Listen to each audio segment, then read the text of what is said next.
Hey there, today we're going to look at Loopio Tutorial 2026 and how to streamline RFP responses and document management. So let's get started.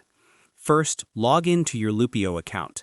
Over here, go to your dashboard and make sure you have access to your projects and content library.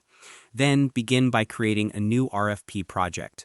After that, upload your RFP document. Over here, choose the file from your computer and let Loopio automatically break it into questions. Then review the imported questions to make sure everything is accurate.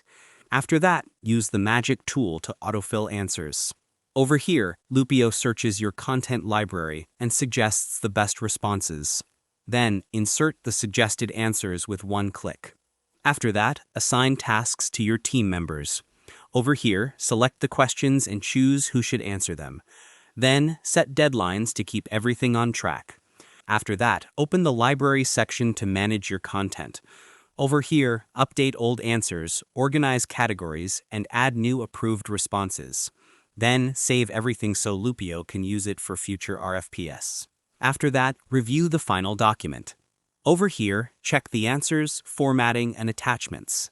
Then, export your completed RFP in the required format, such as Word or PDF. And that wraps it up. Appreciate you watching. See you in the next.